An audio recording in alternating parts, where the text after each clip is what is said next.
Ready? Oh. Hello, everybody. This is Sri. You are listening and watching the Biz Buzz, for the small business, what matters the most, sponsored by My Work Belt. This is a all-in-one software for small businesses. Today, we have a great guest, Angie Carlson, Carlson Financial Coaching. She has been in financial industry and a financial expert for over 20 years. Angie is coaching small business owners and families on keeping the finances in order, thus remove the chaos in life. Angie, how are you doing? I'm doing great today, Sri. How are you? Very good. Thank you very much for joining me on the show today. My pleasure. Happy to be here. Excellent, excellent. So, Angie, as I'm going to be talking before I dive on to asking you questions, do you want to share a couple of seconds what is your expertise and how you do help small businesses? Sure, I'd love to touch on that. So I spent 20 years in the finance sector, which is a very different background than most people in the space. I spent 9 years back-end retirement processing. I spent 1 season preparing tax returns, which I will never do again. And then I spent a decade in higher ed in the financial aid office, including 7 years as the director. So I've taken all that expertise plus the wisdom my spouse and I have gained over our marriage and translated all that into a financial coaching business where I help couples with their money communication so that they can experience less stress in their relationship while hitting those next life, business, or financial milestones with ease. Awesome, awesome. Thank you very much. So I would like to ask you a few questions on business front and see how what you can share with the community here, because we purely focus on small businesses and helping them grow, so survive and thrive in this economy. So my first question to you, for a young and new entrepreneurs, what do you suggest that they need to be looking at when it comes to finances? Usually that's a big word for them. So can you simplify for them? Yes, I can simplify it. And it makes sense that the finances would be a big word for them because they know their craft. They are so in tune to their craft. That is their zone of genius. And the financial side isn't. And so the words of wisdom I'd have for them is one, keep up on your invoicing, or to simplify your invoicing, is there a way to get a deposit, a pay in full discount, just Right. because then you're not spending so much of your time on the money. Mm-hmm. You have the money so you can keep your business going. The second piece of advice I'd recommend is always pay yourself, even if it's a little something, even, starting out, even if it's 25, 50 bucks a month, just so you can start seeing that you're generating income from the business and obviously increase that over time. But in the beginning, you're going to feel like, I want to put all my money back into the business. I was so guilty of this. Mm-hmm. And I realized I need to pay myself out of the business because my long-term vision was for my business to support me. And if I couldn't Right. start that vision from day one, it felt like it wasn't going to happen. That's a great And then advice. and then the third piece is always put money aside for your taxes and pay them quarterly. You can get a great CPA to help you with this. You can get a great bookkeeper to help you with your books, but stay on top of all of that, or you're going to create so many headaches down the road that are going to take you away from your business and your zone of genius to be dealing with all this financial stuff that is going to take you so much more time, money, and energy than it's going to take if you handle it today. I can imagine, because bookkeeping is a chore in many small business owners' mind. And if you don't keep it in order, you're basically flying an aeroplane without any gauges in front of you. So you don't even know you're going higher or you're going down. So, or even for that matter, you're speeding a car, but you don't know how much speed you're going, whether you have a fuel or not, all these things. Great advice. Thank you very much. And Yeah, I know. automating the invoicing is a very, very important, because many of the small businesses, they hate invoicing. And it's just a human nature. They do a great job, but they hate invoicing.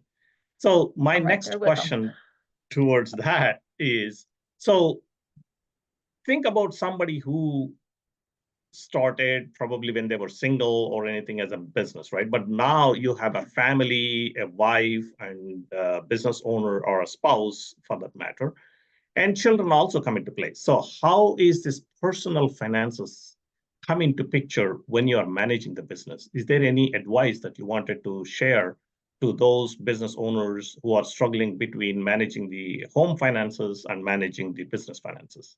What do you suggest to them? Yeah, I suggest first off, keep them separate. Keep them separate. Always pay yourself out of the business into your personal account.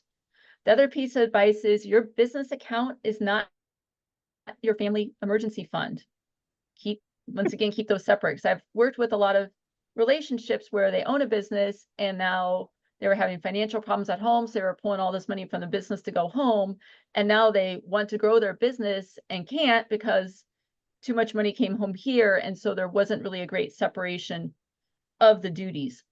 The other thing that I see are spouses not being on the same page with the money that comes home, which I that see. stress can go into your business, because if your spouse at home isn't happy, you're probably getting those phone calls at work when you're wanting to be working your zone of genius, closing your next deal.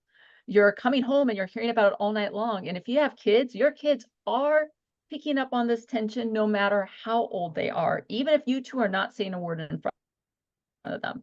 Kids are very intuitive, and your kids will start internalizing things that may show up in their behavior, good or bad. So it's really, really important to get this set up correctly from the get-go. Thank you very much for sharing. Now, coming to the later stage of the business owners. So for those who are seniors in the business community, I'm not saying that seniors being very higher in their age bracket, but those who are running the business for over 25 years, 30 years for that matter, I've come across the seniors in the business, meaning they've been in the business for 40 years. So what do you suggest that they should do in relation to the finances, and how can they exit with a valuable asset? Because most of the businesses, they simply shut down and walk out. But many of them, they don't even know that there is something that they can take away the business as an asset. So what do you suggest on the financial front? What do they need to do? Well, the first thing is they don't want to wait till the exit to start their strategy. They want to be thinking about this 10 years before they retire, 5 years before they retire. Like, what is their exit strategy? Do they have children who want to legitimately run the business, or are the children telling that to mom and dad to keep them happy? Right. Because this business is basically like your child. Mm-hmm. So we need to treat it as such. The other thing is get a business valuation done. There are companies that specialize in this process that know what they're doing, that can help you, like, how much is your business valued? Because the number you may think your business is worth may not be the number someone else pays for it. And so going into all that with realistic expectations, because you've been in the business, so you're going to see this very differently than everybody else. So those are definitely the two biggest pieces of advice I can give. Excellent. Thank you very much, Angie. Now, the businesses, they not only want to start exit, but they also have to have a proper finances and financial statements be available in order for any businesses to be on a proper evaluation. And also wanted to share something that I've learned. Angie, correct me if I'm wrong. It is not necessarily you have to sell your business all at once.